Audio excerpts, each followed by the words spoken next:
Olá a todos, eu me chamo Adailson, moro em Campinas, São Paulo.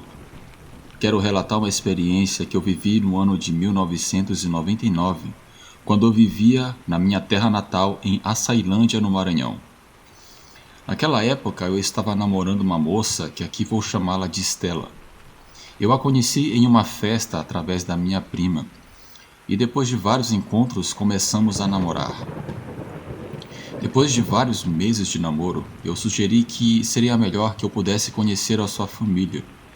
Todas as vezes que eu sugeria isso, a Estela ficava um pouco incomodada, e eu perguntei qual a razão de ela ter tanto receio. Ela disse que não tinha certeza se era uma boa ideia, pois a sua mãe era uma pessoa meio complicada, e era a única pessoa com que ela vivia. A sua irmã mais velha vivia em uma outra cidade. Mas eu falei que não me importava com isso, e após muita insistência, ela aceitou que eu fosse um dia na sua casa para conhecer a sua mãe. Eu me lembro que quando cheguei na casa da Estela para finalmente conhecer a minha sogra, já achei estranho, pois elas moravam quase dentro do mato e não tinham vizinhos. Quando eu vi a mãe da Estela, eu senti um arrepio. Eu não sei como explicar. A mãe dela tinha um olhar sombrio, me cumprimentou, mas não quis saber de muita conversa comigo. Eu sentia que aquela mulher escondia algo macabro. Depois de ter me apresentado à minha sogra, eu e a Estela fomos para a parte da frente da casa e ficamos conversando. A Estela finalmente abriu o jogo e contou algo sobre a sua mãe. Ela disse que sua mãe praticava feitiçaria, porém a Estela nunca compactuava com essas coisas. Apesar desse detalhe estranho, ela sempre foi responsável com a Estela e ambas moravam sozinhas naquela casa. Às vezes eu ficava me perguntando onde eu estava me metendo, mas como eu não era supersticioso, eu não ligava muito para isso. Porém, eu não estava preparado para presenciar algo que me deixou várias noites sem dormir. Estava rolando um boato na minha cidade de que um bicho muito feio estava invadindo sítios, matando animais, e algumas pessoas já tinham visto aquela coisa. A Estela estava comentando isso, mas eu não dei muito crédito para essas crendices. Porém, em uma certa noite, tudo mudou. Eu fui na casa da Estela depois do jantar, e ficamos lá conversando. A mãe dela já tinha se recolhido para dormir, e entramos na casa e ficamos na sala namorando. O clima estava tão bom que não vimos o tempo passar. Já era quase meia-noite. Foi então que começamos a escutar passos muito pesados de um animal vindo em direção à casa. Eu pensei que fosse o cavalo de alguém que estava solto, pois a casa da Estela tinha mato nos lados e no fundo. Aquele animal veio e ficou em frente à casa. Começamos a escutar aquele bicho farejando por debaixo da porta da sala. Eu e a Estela ficamos olhando aquilo com muita curiosidade. A Estela resolveu ir até a janela. Ela abriu as persianas e nisso ela pôs a mão na sua boca e começou a andar de costas até aonde eu estava. Seu olhar era de pânico. Eu perguntei o que ela tinha visto, porém ela não conseguia falar. Eu fui então até a janela para averiguar e o que eu vi não sai da minha cabeça até hoje. Havia um animal semelhante a um cachorro, porém era do tamanho de um jumento. O mais estranho é que sua parte traseira era muito empinada. Suas patas traseiras eram deformadas. Tinha pelos escuros com pontas cinzas. E suas patas dianteiras eram pequenas, desproporcionais ao tamanho do seu corpo, e parecia estar apoiado em seus cotovelos. Eu fiquei ali paralisado olhando aquela coisa, mas aquele bicho percebeu que eu estava olhando da janela.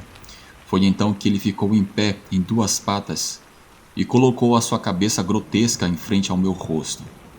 A minha sorte era que tinha aquela janela ali nos separando, senão aquele bicho poderia abocanhar a minha cabeça facilmente. Não é qualquer pessoa que tem o azar de ver aquilo que eu vi. Eu fiquei paralisado de medo vendo os olhos amarelos brilhantes daquela coisa que me encarava. Foi quando eu senti uma mão me puxar com muita força pelo ombro. Quando eu fui ver, era minha sogra. Eu caí meio que sentado na cadeira. Ela chegou perto da janela e fez algo que eu nunca vou esquecer. Ela disse: Respeite o pacto. Você sabe que aqui você não pode entrar. Se você fizer isso, os outros saberão. E você sofrerá as consequências. Você sabe disso. Ela pronunciou aquelas palavras, mas com uma voz muito grossa. Era como se não fosse ela naquele momento. Cada vez mais eu ficava confuso com tudo aquilo e cada vez mais assustado. Aquela criatura começou a grunhir, mas rapidamente começou a se distanciar da casa e entrou no mato. Eu escutava os seus passos pesados se afastando da casa até que não foi mais possível escutá-los. Quando a minha sogra se virou, eu percebi que os seus olhos estavam com um brilho estranho e meio amarelado. Aquilo foi me dando calafrios. Ela acendeu um tipo de incenso e começou a andar pela casa pronunciando um tipo de reza que eu não conseguia entender. Ela falava meio que cochichando. Eu e a Estela, ainda em choque, perguntamos um ao outro o que era aquilo. Imediatamente sua mãe disse que era um lobisomem. A mãe dela me olhou e disse em um tom forte para que eu fosse embora. Eu fiquei com medo. A Estela disse que eu não poderia ir com aquela coisa andando por aquela região. Além do mais, era tarde. Era muito perigoso. A mãe dela disse: Pode ir embora. Aquela coisa não vai mexer mais com você. Pois ele sabe que se fizer isso, vai sofrer graves consequências. Eu e essa coisa nos conhecemos há anos. Pode ir embora tranquilo. Nada vai acontecer com você. Eu te garanto isso. Ela abriu a porta e pediu que eu saísse. Mais do que depressa, eu fui para casa correndo. E de fato, eu nunca mais vi aquela criatura. Eu me senti em um filme de terror. Não dormi naquela noite. Não consegui dormir tentando processar toda aquela cena, principalmente tentando entender o que fazia a mãe da Estela, ao ponto de que aquela criatura assustadora ficou com medo e não tentou invadir a casa. O que era o tal pacto que ela mencionou? Após alguns dias meditando sobre isso, eu achei melhor que nem era bom eu saber disso. Às vezes a ignorância é uma bênção. Seja lá o que fazia aquela véia, era melhor eu nem saber. Após alguns meses eu terminei o meu namoro com a Estela, pois eu tinha muito medo. Eu me sentia bastante incômodo com aquela situação. Além do mais, eu estava indo embora morar aqui em São Paulo. Eu contei para algumas pessoas, mas poucas acreditaram. Então eu resolvi compartilhar aqui no canal, pois eu sei que muitas pessoas se interessam por essas coisas. Acreditem ou não. Obrigado por ouvirem o meu relato.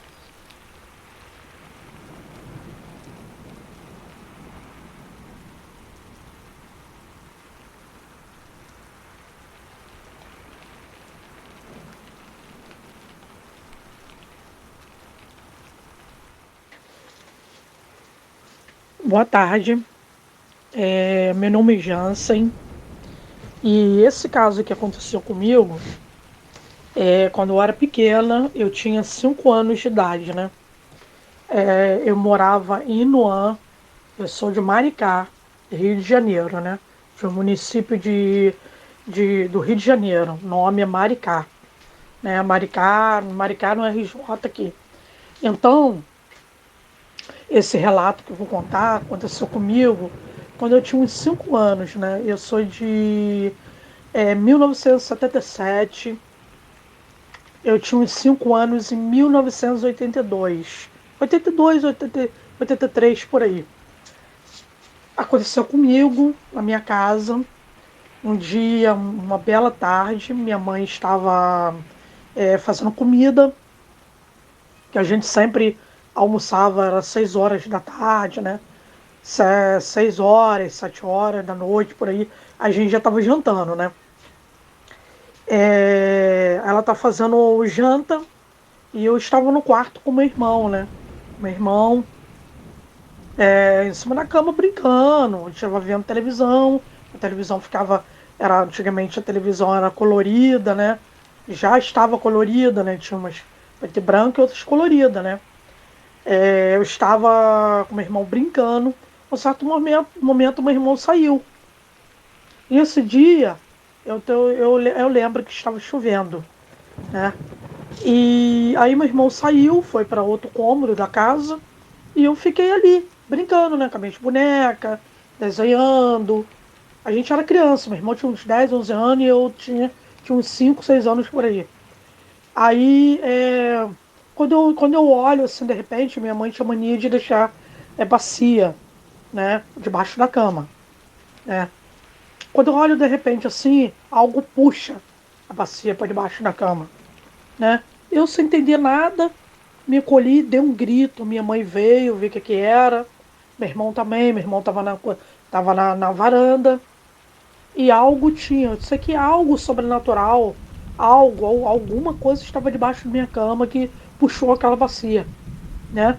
Que ela tinha mania de guardar bacia debaixo da cama, de alumínio, aquelas bacias grandes de lavar roupa, que sai para criança tomar banho, sai para lavar roupa, entendeu? Aí eu, me assustada, chorando, né? E sem entender nada, comecei a chorar. Minha mãe começou a gritar comigo: que você tá chorando? O que você tá chorando? O que houve com você? Assustada. E minha mãe pegou e começou depois de fazer umas orações. Depois disso, né? Porque ela gostava muito de rezar, de benzer a gente, né? Umas orações, fez umas coisas lá também, porque ela era católica, era espírita.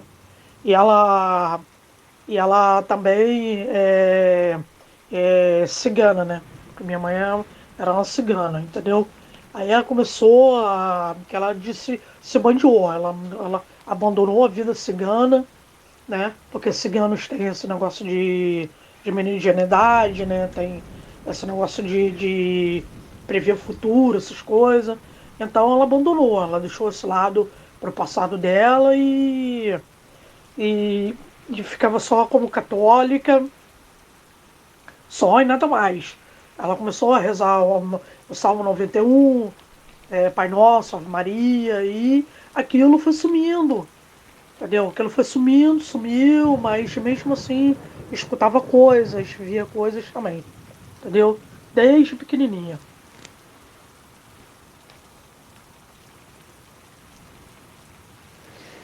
É,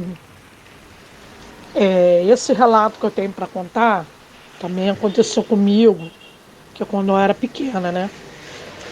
Minha irmã, ela morava em Irajá, né? No prédio, morava em apartamento, né?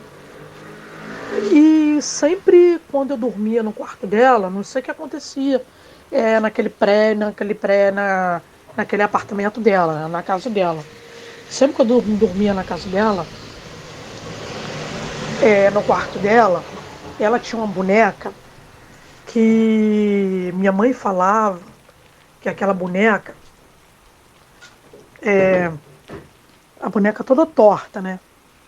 Que, que, que minha mãe falava que mandaram alguma coisa para ela sempre comentava isso com as amigas dela, com as conhecidas dela, sempre comentava isso. Minha filha tem que jogar aquela boneca fora. Minha filha tem que jogar aquela boneca fora. Aquela boneca não é normal. A boneca era toda torta, toda aleijada. Minha mãe falava que jogaram, mandaram demanda para ela, fizeram o trabalho, né, de macumba para minha irmã e pegou na boneca. A boneca ficava toda torta. E no quarto da minha irmã colocou aquela boneca no quarto dela, entendeu? Ela ficava com aquela boneca no quarto dela, não sei porquê, para lembrar que mandaram coisas para ela. Ela era pegada naquela boneca, que é a boneca dela, entendeu? E sempre quando eu dormia no quarto dela, dormia no chão, né, na cama, né, no, no, no, no nos colchão, no chão, né? E a minha sobrinha no berço e ela e o marido dela na cama, né? Eu era pequena também, tinha uns 5 ou 6 anos, para essa época aí, né? Aí eu dormia, né? Eu sempre via, entendeu? Não sei se eu tava sonolenta, eu não sei, eu sempre via uma. Tinha um lustre, né? Um abajur dela, né? e eu vi uma mulher saindo, que pareceu ser uma mulher. A mulher chegava, botava a cabeça assim, ficava assim. Eu não entendia que aquilo ali era uma entidade, entendeu? Uma coisa ruim, né? Que mandaram para casa dela. Eu não sabia que aquilo ali era uma coisa ruim. Aí então eu via sempre a mulher saindo do abajur, aquela silhueta assim, que eu vi uma mulher de cabelo liso, morena, entendeu? Magra, com feição de pessoa de defunto, né? Aí saía assim, botava o rosto assim, saía, olhava assim para baixo assim, como ela estivesse num lugar assim, como ela estivesse num lugar e ela chegava, tivesse num lugar tipo em cima de um armário, em cima de uma coisa, ela olhava e saía, como tivesse vigiando alguma coisa, entendeu? Então aquilo, eu não entendia que aquilo era uma entidade. Aí depois que eu fui entender com o tempo, depois de grande, aquilo ali era uma entidade. Essa também foi uma experiência aterrorizante para mim também. Aí eu falava, ninguém acreditava. Eu falava com a minha mãe, mãe, você não viu nada. Você não viu nada, fica quieta, você não viu nada. Porque ela tinha medo de desenvolver a minha mediunidade e ficar falando para as pessoas e as pessoas pensarem que eu estava louca. Porque a maioria das pessoas que vê as coisas, fala com as outras pessoas, as pessoas acham que é loucura na cabeça da pessoa, entendeu?